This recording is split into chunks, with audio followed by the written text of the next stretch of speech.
Kalau tadi Bu Darmi cerita itu ke Yesus, itu kan kata Bu Darmi. Kan gitu. Bukan kata Bu Darni, kata pelajaran umat Kristen. Nah itu ya, bukan Bu Darni dong. Nah, kata pelajaran umat Kristen yang Iya, tertulis firman. firman menjadi manusia, bukan menjadi Yesus. Kan begitu. Jadi begini, apa yang tertulis itu dong yang kita imani. Karena ayatnya jelas. Kan gitu maksud saya.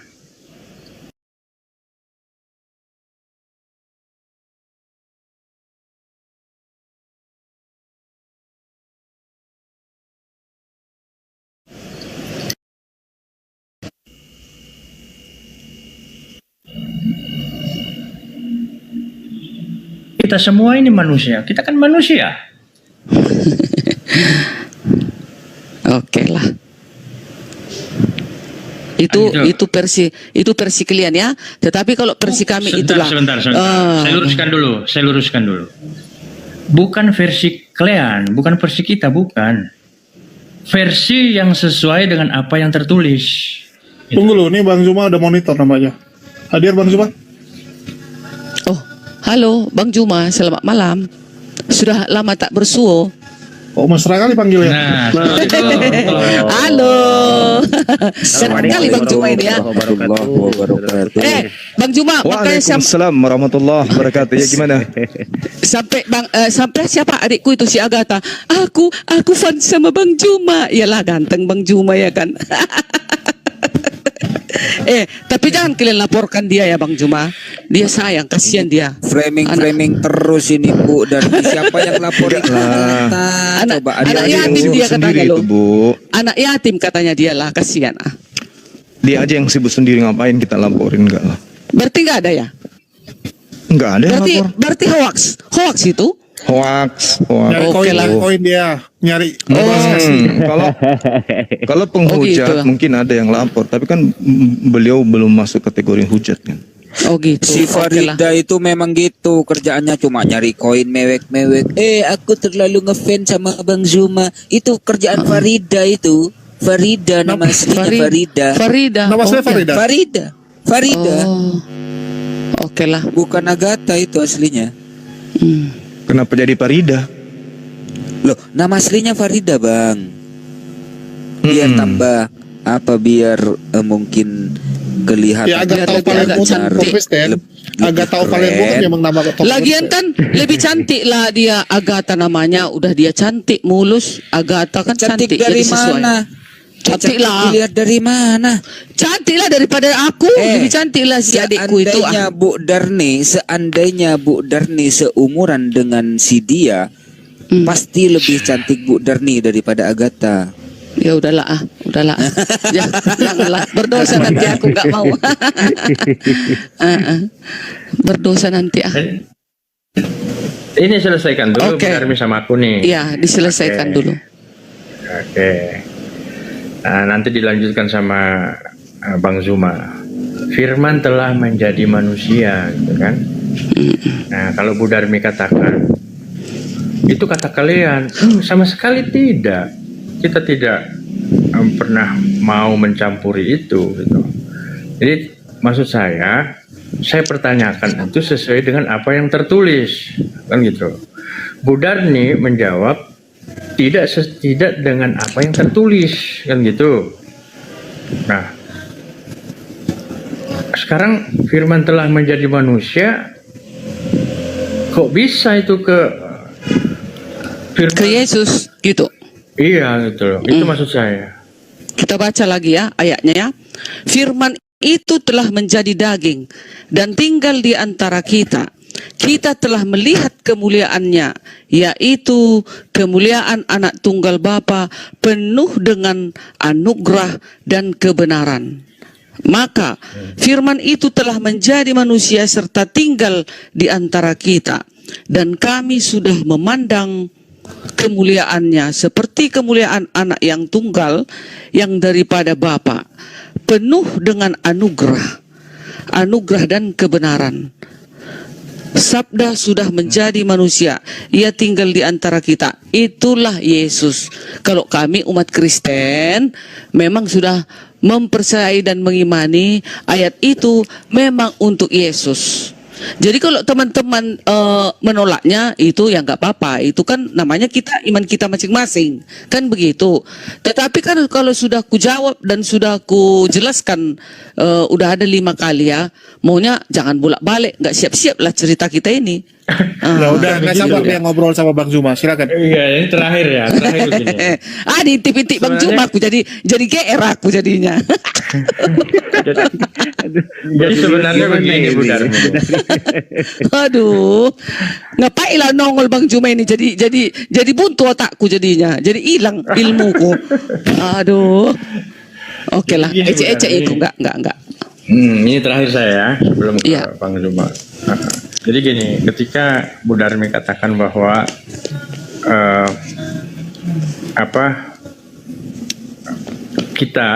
kami Muslim itu menolak ayat itu, kami tidak Ya. menolak, justru kami Islam mengimani ayat itu. Justru di sini dengan tegas dan jelas yang menolak ayat itu justru sebenarnya Bu Darmi, gitu loh. Bukan kami, karena di dalam konsep Islam kita diciptakan dengan firman Allah kun fayakun, jadi maka jadilah. Nah, kan gitu.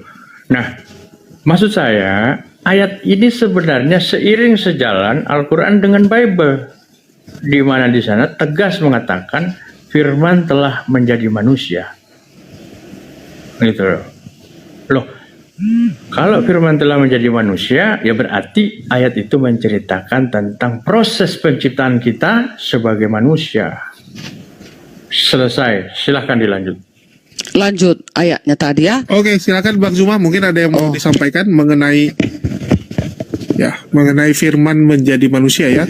Dan Bu Darni jangan Ya. terlalu kegeeran, bahaya Bu Darni. Ingat usia. Enggak. Aku udah Ingat berdoa. anak.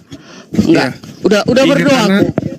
Ya, ingat ya Bu Darni, minum air putih yang banyak Bu Darni. Enggak, sudah berdoa, semua diserahkan kepada Yesus. Nah, walaupun seganteng apa di hadapanku ini, karena sudah aku berdoa dan kuat, nyahlah kau daripada hadapanku. Hai penggoda-penggoda.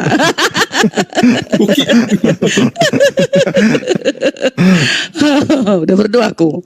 Udah wonder Oke, woman mungkin ini silakan Bang kembali. Zuma. Firman menjadi manusia. Kenapa ngotot harus Yesus yang dianggap sebagai manusia tersebut ya? Firman menjadi manusia. Jadi kita sebagai orang yang kemudian belajar ya terkait dengan Al-Quran, terkait dengan Bible.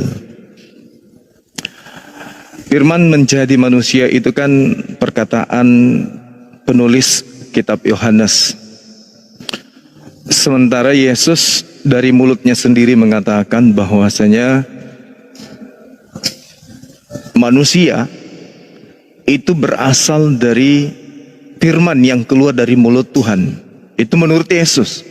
Jadi setiap manusia itu berasal dari firman yang keluar dari mulut Tuhan. Diterangkan di dalam Matius 4 nomor 4. Sama seperti di dalam Al-Quran,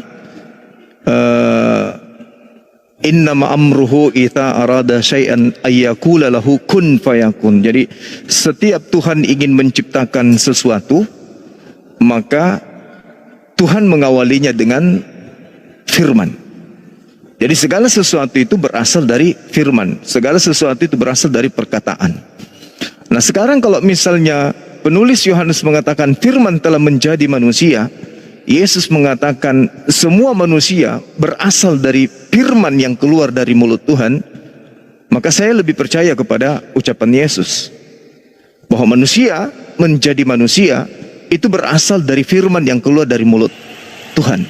Sama seperti Yesaya 55 nomor 11, bahwa segala sesuatu dijadikan oleh karena firman yang keluar dari mulut Tuhan.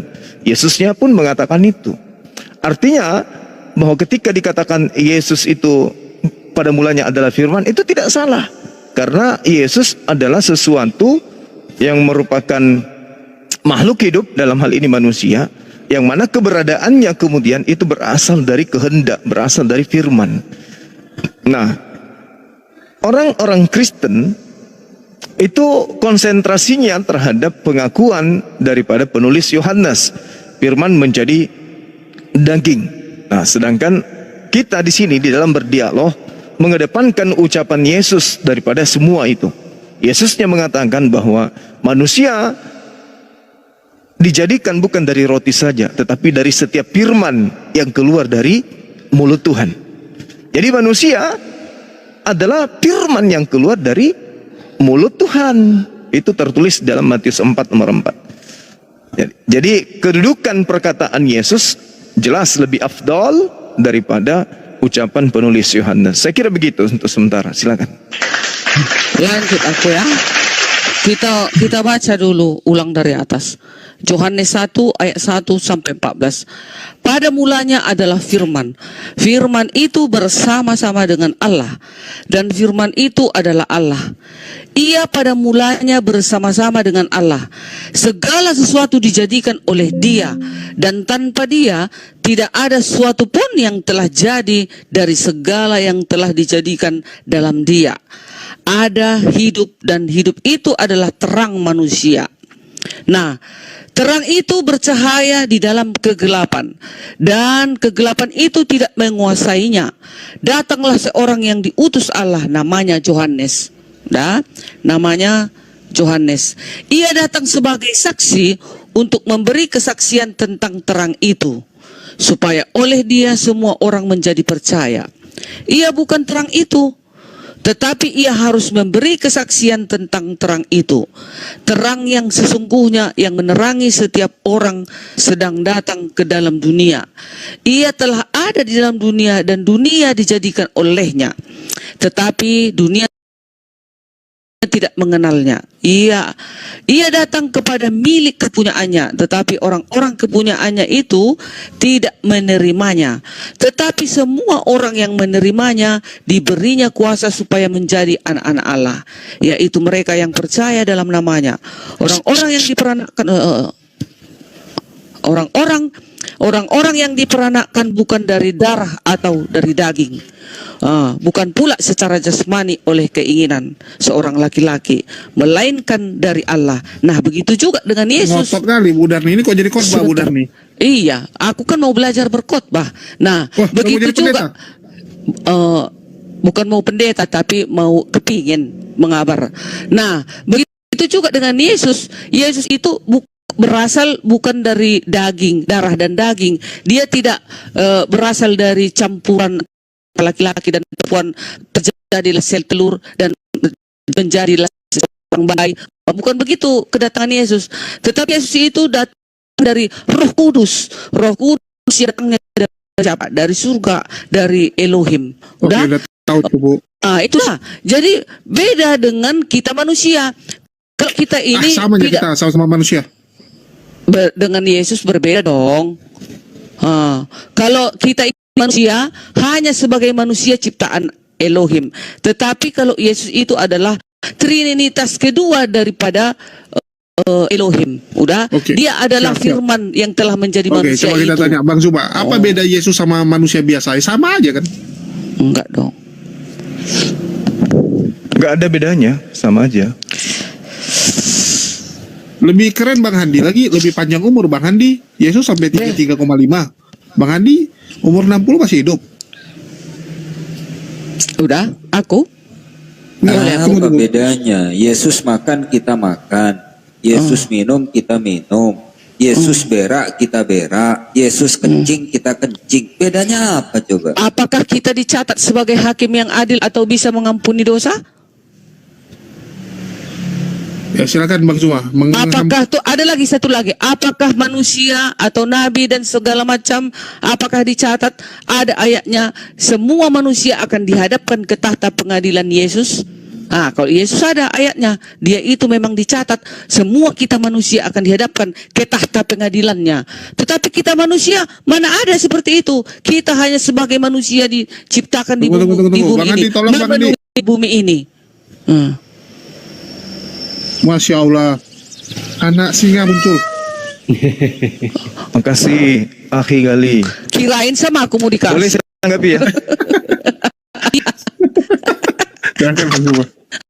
Kenapa kok ketawa, dokter? Oke, baik.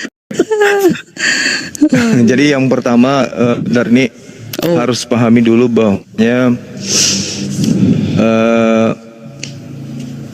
di dalam Yohanes 1 itu, Bu. Yohanes 1 itu nanti di data nomor 38 baru muncul perkataan Yesus di sana. Jadi dari nomor 1 sampai nomor 37 itu adalah perkataan-perkataan yang berasal dari penulis Yohanes itu sendiri. Sedangkan Yesus adalah sebagai penerima firman. Jadi kita harus mendudukkan Yesus dulu, bahwa kedudukan Yesus jauh lebih tinggi daripada penulis Yohanes. Penulis Yohanes ini hanyalah orang yang kemudian menuliskan apa yang Dek minta tolong tehnya dulu, Dek. Dek, teh 1 gelas. Thank you. Jadi penulis Yohanes ini adalah orang yang kemudian kedudukannya di bawah daripada Yesus. Ya, dari aspek penyampai firman, Yesuslah yang ditunjuk oleh Tuhan sebagai penerima firman.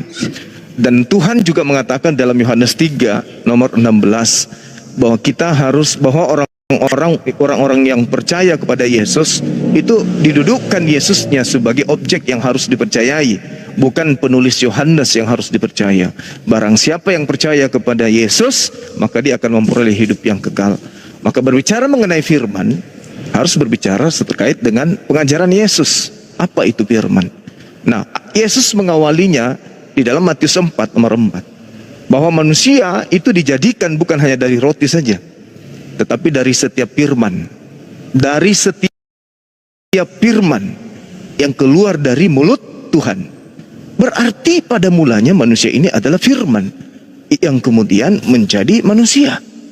Itu ucapan siapa? Ucapan Yesus. Manusia hidup, bukan manusia hidup artinya manusia dari tidak ada menjadi ada. Artinya manusia diciptakan, manusia diadakan, manusia menjadi daging kemudian itu bukan dari roti saja, tetapi dari setiap firman yang keluar dari mulut Tuhan. Begitu juga Yesus. Yesus itu adalah firman yang keluar dari mulut Tuhan menjadi daging. Pengakuan Yesusnya bahwa setiap manusia itu berasal dari firman. Berarti firman yang kemudian menjadi manusia. Kalau itu yang Anda, Ibu Darni, jadikan sebagai acuan kemudian. Nah, kenapa ini saya harus sampaikan? Karena ada dua pengajaran yang sangat-sangat berbeda. Ajaran Yesus kepada Bani Israel tidaklah kemudian menjadikan Bani Israel menjadikan Yesus itu sebagai Tuhan yang menjadi daging. Tidak sama sekali. Tetapi setelah ajaran Yesusnya ini ya selesai diajarkan kepada Bani Israel, muncul kemudian ajaran baru di Roma, di Vatikan, yang mengajarkan bahwa Logos ini kemudian menjadi daging, dan Logos ini adalah Theos itu sendiri. Kenapa itu bisa terjadi? Karena sampai kepada meja orang Roma. Kenapa kalau sampai kepada orang Roma? Ya karena orang Roma memang menyembah dewa-dewa yang nuzul menjadi manusia. Maka dikatakanlah bahwa Logos itu telah menjadi daging. Nah, inilah yang perlu diperhatikan, bahwasanya yang harus dipercayai di sini adalah Yesus, bukan pengarang atau penulis. Bukan mereka yang mengumpulkan kesaksian-kesaksian, tapi yang harus dipercaya adalah apa yang terlontar dari mulut Yesus. Yesus mengatakan manusia itu dijadikan dari setiap firman yang keluar dari mulut Tuhan. Artinya bahwasanya benarlah kenapa Yesus ini masih menerima firman. Karena Yesus bukanlah firman yang menjadi manusia, tetapi kehendak Tuhan yang keluar dari mulut Tuhan itulah yang menjadikan Yesus ini menjadi manusia. Yesus tidak akan mungkin menjadi manusia kalau Tuhan tidak berfirman demikian. Apa bukti Tuhan berfirman demikian? Coba kita baca di dalam Matius 1 atau di Lukas 2 misalnya. Bagaimana Tuhan kemudian berfirman, lalu firmannya disampaikan kepada Gabriel, Roh Kudusnya, dan terus sampai kepada Maria. Maria menerima firman itu bahwa dia akan hamil berdasarkan firman Tuhan. Tetapi kemudian Yesus pada saat Roh Kudus datang kepada Maria, Yesus di situ belum ada. Nanti kemudian apa yang Tuhan kehendaki terjadi terhadap Maria sehingga Maria hamil, maka berproseslah manusia itu di dalam rahim. Maka dikatakan Yesus ini berasal dari firman, atau Yesus ini berasal dari kehendak. Makanya Yesus mengatakan, aku datang bukan atas kehendakku. Artinya bukan sang firman yang menjadi manusia, karena sang firman inilah yang kemudian sang maha berkehendak. Ternyata Yesus mengatakan dalam Yohanes 8 nomor 42, aku datang menjadi manusia, aku datang menjadi daging, bukan atas kehendakku sendiri. Berarti sama seperti kita. Yesus datang ke dunia, kita juga datang di dunia bukan atas kehendak kita, tapi atas kehendak Dia yang telah menciptakan kita. Sekira begitu Bu Dani, silakan. Terima kasih. Begini Bang Juma, Yohanes ini kita tahu adalah murid Yesus yang sangat dikasihinya. Nah, jadi dia sangat dekat dengan Yesus. Jadi barang tentu dia mengenal siapa Yesus Bang Juma dan teman-teman. Makanya dia mencatat ini. Tentu dia sudah diilhamkan, diberikan kuasa kepada Yohanes untuk mencatat semua tentang siapa Yesus ini. Orang Yohanes kan teman akrabnya Yesus. Dibilang di sini di dalam ayat Yohanes 13 ayat 23, di situ ditulis bahwasanya Yohanes ini adalah murid yang sangat dikasihi oleh Yesus. Jadi kalau sudah dia dekat dengan Yesus, sudah barang tentu dia mengetahui silsilah-silsilah dan siapa sebenarnya Yesus ini. Dibanding dengan Bang Juma, Bang Handi, Dr. Julius, Abuya, Al-Ayubi. Mana mungkin aku lebih percaya kalian dengan murid yang sangat dikasihi Yesus, Bang Juma. Tentu aku lebih percaya ini eksis sudah ribuan tahun yang lalu. Dan Yohanes sudah bersama dengan Yesus, murid yang sangat dikasihaninya, disayanginya. Tentu benarlah apa perkataannya dan tulisannya. Jangan diragukan lagi. Begitu Bang Juma. Silakan. Iya, jadi gini Bu. Sekali lagi saya katakan bahwasanya yang harus dipercaya di sini adalah Yesus. Silakan percaya kepada penulis, silakan aja. Itu tak masalah sebenarnya. Tapi yang menjadi acuan kemudian kebenaran, akulah hidup, akulah kebenaran, akulah jalan, akulah kebenaran, akulah hidup. Tidak ada yang sampai kepada Bapa Tuhan kalau tidak melalui aku. Artinya kalau Yesus ini adalah jalan, kalau dia kebenaran, adalah hidup, kita tidak perlu yang lain. Tidak perlu kata pengantar dari siapapun, tidak perlu penjelasan dari siapapun. Suaranya dinaikkan satu tingkat dulu, soalnya kalah sama Budar nih. Kecil ya suara saya. Agak kecil, cuman kurang besar. Udah gede suaranya di telinga aku, suara Bang Juma. Besar. Biar saya juga ngantuk soalnya ini. Oke, lanjut Bang. Jangan. Ya, iya. Jadi semua yang kemudian orang mau katakan apapun terkait dengan Yesus, itu indahkan aja kemudian. Jangan peduli maksud saya. Tapi berfokuslah kepada ucapan Yesus. Yesus masih menerima firman. Yohanes 14 nomor 24. Firman yang keluar dari diriku bukan daripadaku, tetapi dari Dia yang telah mengutus aku. Berarti Yesus masih menerima firman. Yohanes 17 nomor 8. Segala firman yang engkau berikan kepada aku telah aku sampaikan kepada mereka. Yesus masih menerima firman. Kalau firman tadi menjadi manusia, artinya Yesus tidak perlu lagi menerima firman, sebab Dialah firman itu. Kalau itu yang menjadi dasar pijakan, Yesus akan berkata seenak perut Dia. Kenapa? Dialah sang sumber, Dialah sang firman. Artinya kalau Dia sang firman, berarti segala upaya yang kemudian terjadi di atas muka bumi ini itu berasal dari oknum Yesusnya. Karena dikatakan kemudian bahwasanya dari Dialah kemudian segala sesuatunya itu jadi. Oke, silakan aja dengan paradigma berpikir, paradigma iman berdasarkan pengakuan itu. Tapi faktanya Yesus sendiri mengatakan dalam Yohanes 12:49, aku tidak berkata-kata dari diriku sendiri, Berarti Yesus ini bukan firman yang menjadi daging, tetapi dia adalah manusia yang berasal dari firman Tuhan. Dia adalah manusia yang dicipta berdasarkan instruksi dari Tuhan. Makanya Yesus mengatakan dalam Matius 4 nomor 4, manusia tidak kemudian hanya hidup berdasarkan roti, melainkan dari setiap firman yang keluar dari mulut Tuhan. Nah, bukti Yesus itu bukan firman menjadi manusia. Buktinya, dia masih menerima firman. Dia tidak bisa berkata-kata dari dirinya sendiri. Sedangkan yang disebut sang firman adalah Mazmur 33 nomor 9. Setiap dia ingin menciptakan, setiap dia ingin mengadakan sesuatu, setiap dia menginginkan sesuatu keadaan, maka dia cukup berkata, dia cukup memberi perintah, maka semuanya akan ada. Yesus, aku tidak bisa berbuat apa-apa, aku tidak bisa berkata-kata dari diriku sendiri. Apa yang aku sampaikan adalah apa yang diperintahkan oleh Bapa untuk aku katakan dan aku sampaikan. Jelas, Yesus bukan firman yang menjadi manusia, apalagi firman. Tapi kenapa kemudian itu didoktrinkan? Kenapa? Karena orang-orang Roma, orang-orang Yunani menginginkan mentuhankan Yesus. Kenapa demikian? Karena mereka dari nenek moyang mereka memang selalu beriman, selalu memiliki kepercayaan dewa-dewa mereka itu nuzul menjadi manusia. Nah, ini yang perlu dipahami oleh Ibu Darni, bahwasanya Yesus itu kalau dikatakan firman menjadi manusia, itu pengakuan penulis. Tapi pengakuan Yesusnya, semua manusia itu berasal dari firman yang keluar dari mulut Tuhan. Matius 4 nomor 4. Seperti itu, Bu Darni. Iya. Saya sudah datang. Iya. Itu pengakuan penulis, kan kata Bang Juma. Tadi juga sudah aku katakan di dalam Yohanes 13 ayat 23 bahwasanya Yohanes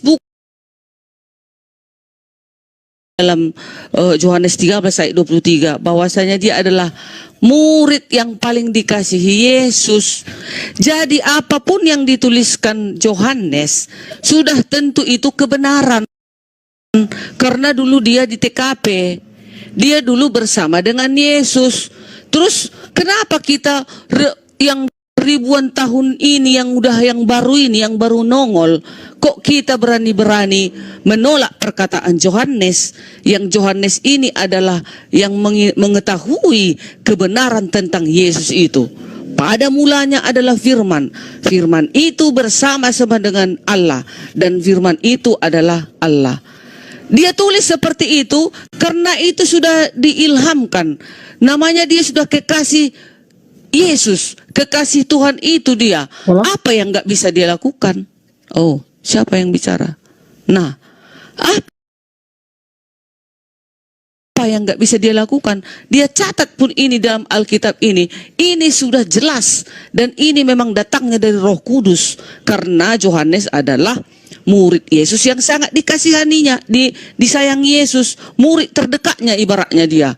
Nah, coba bayangkan kayak akulah, adalah teman muridku yang paling kusayangi. Tentu dia itu mengetahui semua seluk-beluk tentang aku. Tahu dia itu. Nah, begitu aku mati, karena aku punya kuasa, aku berikan kuasa kepadanya, kuturunkan Roh Kudus kepadanya, dan dicatatnya semua tentang aku. Sah-sah saja. Gitu. Silakan. Jangan lupa, orang paling dekat bisa menjadi orang yang mengkhianati Anda. Silakan Bang Zuma. Klaim dari Bu Darni adalah Yohanes itu serba tahu tentang Yesus. Bahkan mungkin kalau menurut si Paul Jack ya, jumlah bulu pun tahu. Ya, silakan. Jadi kalau kita berbicara mengenai murid Yesus, misalnya seperti Ibu katakan Yohanes, ada satu hal menarik yang perlu dipahami di sini ya, bahwa terkait dengan narasi yang muncul kemudian di sebuah buku atau di sebuah kitab, baik itu di umat Islam maupun di Kristen, itu harus dipahami dulu. Jadi gini, kalau di Islam Nabi Muhammad SAW sebagai penerima firman, sistem yang digunakan kemudian Rasulullah menerima ilham dari langit, pewahyuan, kemudian kepada beliau menyampaikan kepada sahabat kemudian menghafal dan menuliskan. Jadi proses pewahyuan Al-Quran itu tidak butuh saksi. Ini yang perlu dipahami. Proses pewahyuan Al-Quran itu tidak butuh saksi. Dari langit dibawa oleh Roh Kudus sampai kepada Rasulullah. Rasulullah menyampaikan kepada para sahabat. Sahabat menerima, menghafalkan, dan kemudian menuliskan. Tidak butuh saksi di situ. Nah, kemudian pembandingnya dengan agama Kristen, Yesus nusul ke bumi, turun ke bumi. Yesus berjalan dia bersama dengan orang-orang yang ada pada masa itu. Yesus sebagai sumber firman, yang menerima firman, dia menerima firman dan menyampaikan firman. Nah, pembedanya kemudian bahwa penulis-penulis Bible itu menuliskan berdasarkan kesaksian. Sahabat-sahabat Rasulullah menghafalkan Al-Quran bukan berasal dari kesaksian-kesaksian, tetapi mereka bertemu langsung dengan sumber. Bible dituliskan berdasarkan hasil penyelidikan, bukan dari mulut Yesus kemudian sampai ke telinga penulis lalu menuliskan. Tidak. Tetapi penulis menerima tulisan-tulisan ini yang mereka tuliskan ini dari kesaksian-kesaksian orang. Contoh misalnya di Yohanes 21 nomor 24 sampai 25. Jelas sekali indikasinya bahwasanya dialah murid. Penulis Yohanes mengatakan dialah murid yang telah memberikan kesaksian-kesaksian tentang semua ini. Dan dikatakan bahwasanya dia menuliskan, dan apa yang disampaikan itu adalah suatu kesaksian yang benar. Karena dia kemudian menerima kesaksiannya itu dari orang lain, orang yang dipercaya maksudnya. Sedangkan penulis Yohanes mengatakan dialah murid yang telah memberikan kesaksian-kesaksian tentang semuanya ini. Artinya dengan sangat jelas bahwasanya ketika penulis Yohanes mengatakan bahwa kesaksiannya itu benar dan kesaksiannya itu benar, artinya penulis Yohanes bukanlah murid Yesus, bukanlah saksi utama. Artinya gini, penulis menerima dari saksi-saksi. Ini saksi nih. Ini saksi menyampaikan kepada penulis. Ini saksi-saksi ini entah apa kesaksiannya kemudian kita nggak ngerti, dan siapa saksi-saksi ini pun kita nggak tahu. Saksi-saksinya ini kemudian menerima kesaksian dari siapa lagi di belakangnya kita nggak tahu. Inilah sistem penulisan Bible. Yohanes 21, dialah murid, kata penulis Yohanes, dialah murid yang telah memberikan kesaksian-kesaksian tentang semua ini, dan telah menuliskannya untuk kita tahu. Dan kesaksiannya itu benar. Jadi penulis Yohanes bukanlah Yohanes murid Yesus. Andaikan Yohanes murid Yesus yang menulis kitab Yohanes, maka tulisannya akan berbunyi, akulah murid yang telah menyaksikan semua peristiwa ini, dan kesaksianku itu benar. Itu kalau yang menuliskan adalah Yohanes murid Yesus. Tapi sayang sekali penulis kitab Yohanes mengatakan dialah murid, dan kesaksiannya ini yang kita tahu bahwa kesaksiannya ini adalah benar, membuktikan bahwasanya penulis Yohanes bukanlah murid Yesus. Nah, dengan demikian maka ketika Yohanes 1 menuliskan narasi begitu panjang, pada mulanya adalah Logos, Logos itu bersama Theos, dan Logos itu adalah Theos, Theos itu telah menjadi daging dan seterusnya. Itu bukan kesaksian Yohanes murid Yesus, tapi kesaksian pengarang penulis Yohanes dari kesaksian-kesaksian yang tidak tahu siapa saksinya. Lalu kemudian ditorehkan, kemudian bercerita tentang firman itu telah menjadi daging. Informasi firman itu telah menjadi daging, itu informasi dari mana? Dari Tuhan? Siapa yang menerima kesaksian itu, firman itu? Dari Yesus? Siapa yang mendengarkan Yesus mengatakan itu? Sementara Yesus mengatakan di dalam Matius 4 nomor 4 yang tadi, bahwa manusia dicipta berasal dari setiap firman yang keluar dari mulut Tuhan. Nah, sedangkan Yohanes, penulis Yohanes, kita nggak tahu dia menerima dari kesaksian dari mana, kita nggak ngerti. Artinya bahwasanya kalau di dalam Bible tinta merah dan itu ucapan Yesus, maka ada narasi pengantar. Yesus berkata, dan Yesus pun berkata kepada mereka, kata Yesus adalah, dan seterusnya. Tapi ini nggak ada. Dari Yohanes 1 ini, dari nomor 1 sampai nomor 37, itu pengantar semua. Pengantar semua. Nah, pengantar ini bukan firman Tuhan, bukan sabda Yesus. Termasuk firman menjadi daging, itu bukan sabda Yesus, bukan firman Tuhan juga, tetapi narasi yang dibentuk oleh penulis itu sendiri. Sedangkan penulis bukan murid Yesus. Dia hanya menuliskan kesaksian-kesaksian orang. Kesaksian orang pun tidak tahu siapa orangnya. Apakah dia bertemu Yesus atau tidak, kita tidak ada kabar. Inilah yang perlu dipahami dengan baik. Bahwasanya ketika kita bercerita tentang sebuah konsep kepercayaan, maka kepercayaan kita ini harus bersambung kepada sumber. Siapa sumbernya? Kristen. Yesus, wajib hukum baik sana. Kami umat Islam, sumbernya adalah Rasulullah Muhammad SAW. Sayang sekali firman menjadi daging itu bukan berasal dari Yesus, apalagi firman Tuhan. Demikian untuk sementara, silakan. Kembali lagi saya mengingatkan kepada 2,4K ini. Nah, sekarang aku mau tanya kalian dulu. Bang Juma adalah muridmu yang paling engkau kasihi, Bang Juma. Dia selalu dekat bersama dengan Bang Juma. Tentu muridmu itu pasti mengenal siapa dirimu sebenarnya. Begitu juga dengan Yohanes ini. Nah, kenapa kita yang bayangkan Bang Juma umurnya 45 tahun. Udah. Sementara Yohanes ini murid Yesus ini sudah bersama-sama dengan Yesus. Muridnya yang paling dikasihinya. Tentu dia mengetahui apa yang dilakukan Yesus semasa hidupnya dan semasa bersama dengan siapa? Yohanes. Masa mau kita ragukan lagi? Itu udah fakta sejarah. Kalau sudah dia bersama dengan Yesus, tentu dia mencatatnya. Muridnya itu cuma 3,5 tahun. 3,5 tahun apa yang bisa diketahui? Ya, sekarang ku tanya kalian dulu. Masa Tuhan itu tidak memberikan ilmu yang begitu dahsyat kepada semua orang yang ditinggalkannya?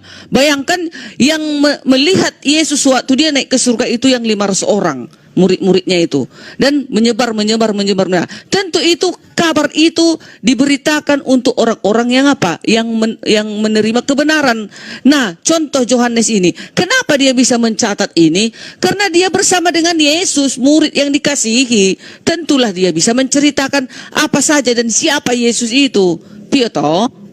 Oke, coba tanya Bang Juma, 3,5 tahun itu apa yang bisa kita kenal dari seseorang ya? Bisa kenal kali itu dokter. Udah lama itulah. Jadi gini, sekali lagi saya katakan bahwa kita tidak hidup di zaman itu ya. Hanya saja yang perlu dipahami begini. Yesus sebelum terangkat ke langit, dia berkata, semua firman telah aku sampaikan kepada mereka. Kalau semua firman sudah disampaikan kepada mereka dan mereka berbeda-beda. Ini yang perlu dipahami. 12 murid Yesus harus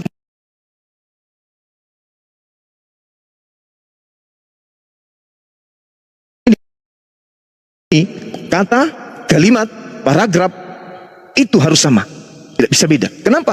Yesus mengajar selalu diiringi oleh murid-muridnya, murid setianya, apalagi murid yang dikasihi. Sudah pasti tulisannya akan sama dengan tulisan-tulisan penulis yang lain, murid-murid yang lain. Tetapi itu tidak ditemukan kemudian, menandakan bahwa penulis-penulis Bible ini itu adalah menuliskan tentang cerita-cerita yang mereka masing-masing terima. Penulis Yohanes menerima narasi dari orang yang lain. Penulis Lukas menerima sumber dari yang lain. Penulis Markus, Matius, demikian juga adanya. Sehingga apa yang kita lihat antara Lukas, Markus, Matius tidak ada kesamaan pemberitaan. Disebabkan kenapa? Karena mereka bukan duduk di sumber, bukan duduk di sumbernya, tidak duduk menjadi saksi penginjilan, tetapi mereka hanya melakukan penyelidikan dari kesaksian-kesaksian orang-orang yang kita tidak kenal.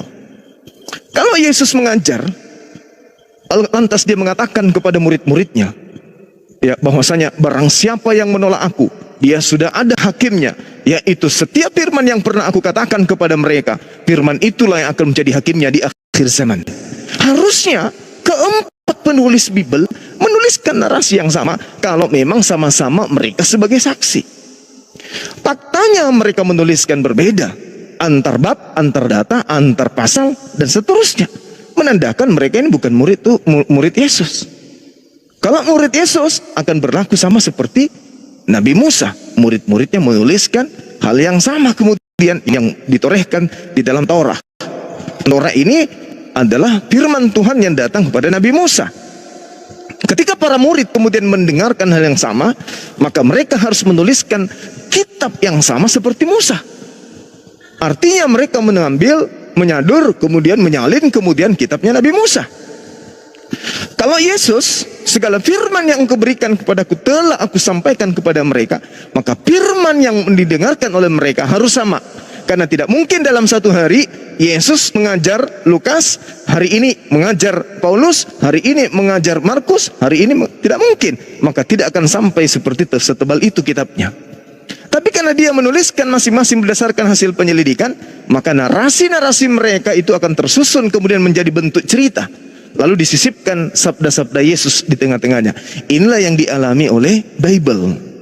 Bayangkan, Yohanes 1.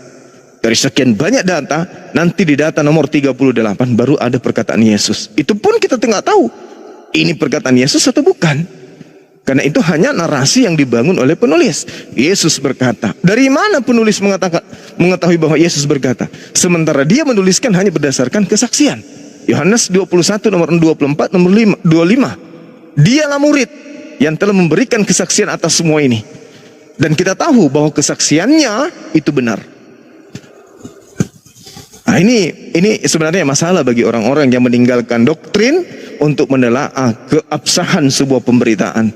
Kalau di Al-Quran kan jelas, Rasulullah Muhammad SAW berkata kepada sahabat, Bismillahirrahmanirrahim, Alif Lam Mim, Zalikal kitabu la raiba fihi hudal lil muttaqin.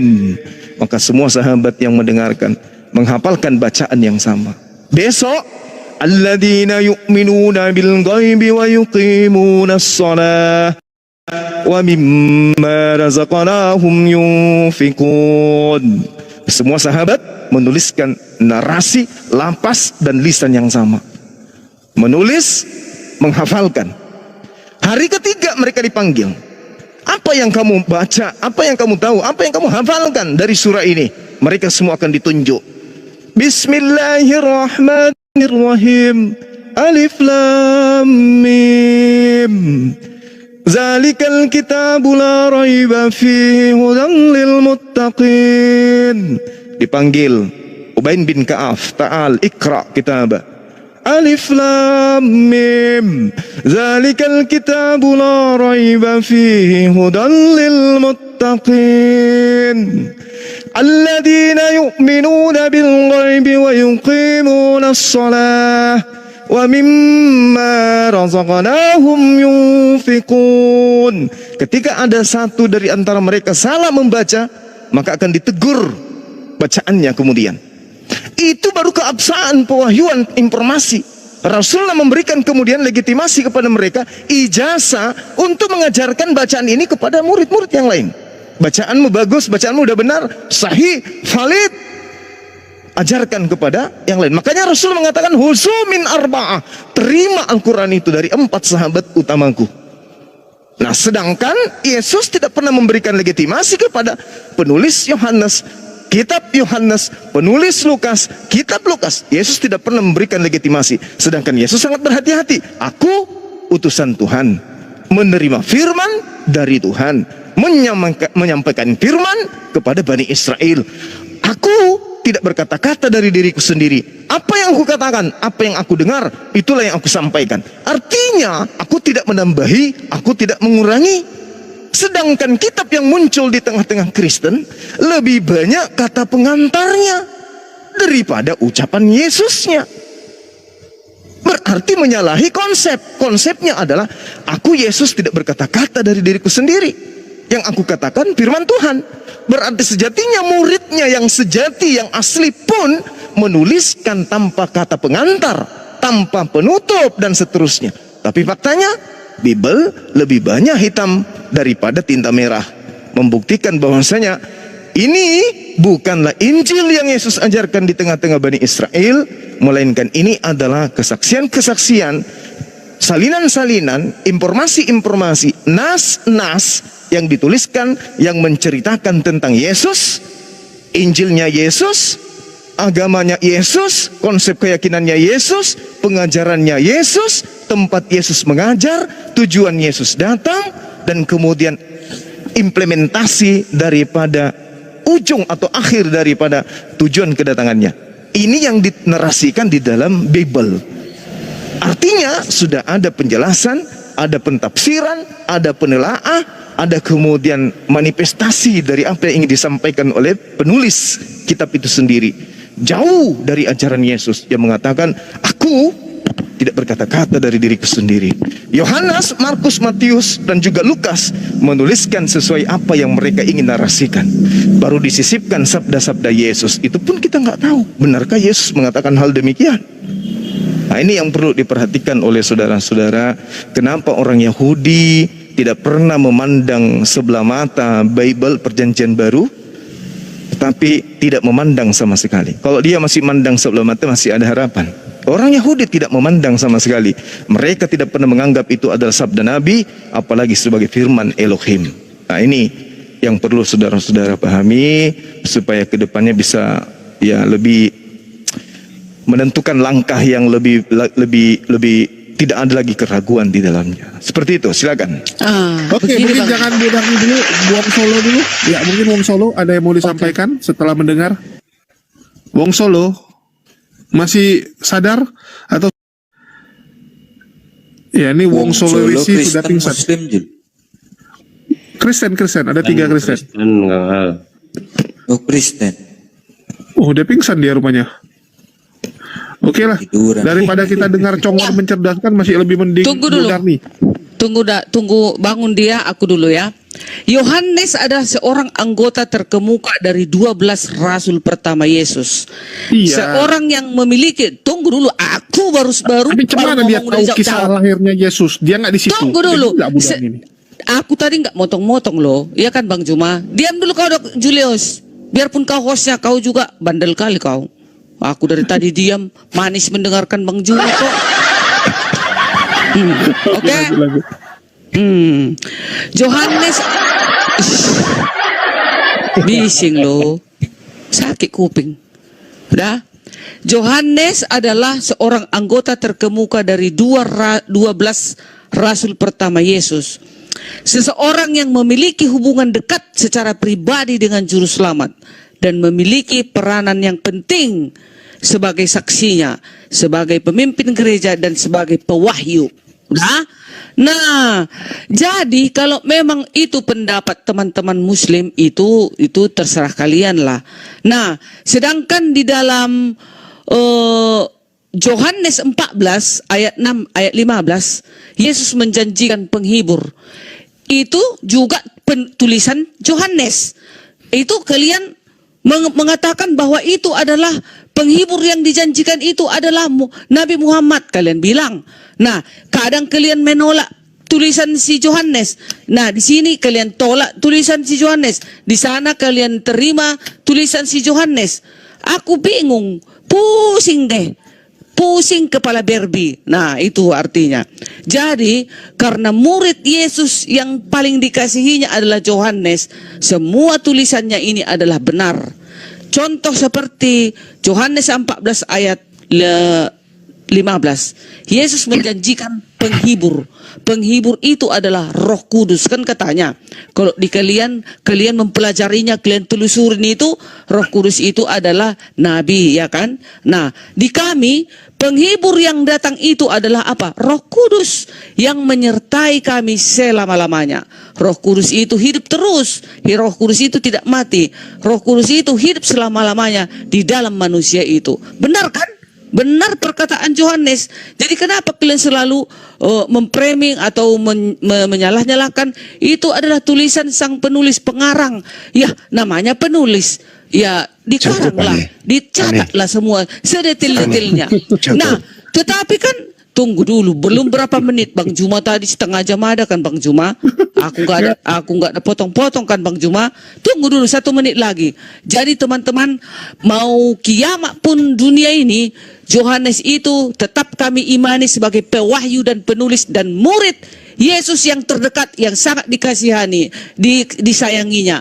Jadi kalaupun ada tulisannya di sini, itu adalah kebenaran. tidak hoaks. Ayo, Oke, lanjutkan Bang Juma. Ya, lebih benar tulisan Maria Magdalena lah, lebih dikasihi kok Maria Magdalena. Yuk kita terima Injil Maria Magdalena ya. Jangan ditolak teman-teman. Ya silakan Bang Zuma. Oke. Jadi gini Bu Darni, terkait iman kami nih kepada Bible, kami tidak menolak dan kami tidak menerima. Artinya apa? Kami tidak menolaknya sebagai pemberitaan yang dituliskan berdasarkan hasil penyelidikan orang-orang terdahulu terkait dengan cerita-cerita yang mereka tuliskan kemudian, yaitu adalah cerita yang mereka ketahui berdasarkan kesaksian yang terjadi pada masa itu. Kami tidak menolaknya kemudian. Itu adalah pemberitaan yang baik. Tetapi kami tidak menerima sebagai firman Tuhan. Artinya apa? Ketika kita berdiskusi, kami jadikan Bible itu sebagai bahan untuk meluruskan kemudian pemahaman saudara-saudara kami Kristen. Bahwa seperti yang kita narasikan sekarang, ketika dikatakan bahwasanya Anda menerima, di sisi lain Anda menolak. Betul, kami menerima karena itu pemberitaan yang dituliskan oleh orang-orang terdahulu. Kalau ada kesamaan pemberitaan, itu disebabkan karena mereka melakukan penyelidikan. Tidak bisa ditolak bahwa itu murni adalah suatu karangan yang berhasil dari halusinasi, tidak. Makanya Al-Quran mengatakan, ya ahlal kitab lima talbisunal haqqa bil batil wa taktumul haqqa wa antum ta'lamun. Yang salah kemudian ketika Al-Quran mengatakan, fawailul lilladzina yaktubunal kitaba bi aydihim tsumma yaquluna hadza min indillah. Celakalah orang yang menuliskan sebuah buku mengatasnamakan Allah, padahal sesungguhnya yang dituliskan itu hanya berasal dari diri mereka. Artinya dari diri mereka itu artinya hasil penyelidikan mereka aja, bukan dari wahyu dari Tuhan, tapi hasil penyelidikan mereka yang mereka tuliskan kemudian, dan mereka anggap ini adalah firman Tuhan. Itu keliru. Inilah yang dikatakan oleh Al-Quran.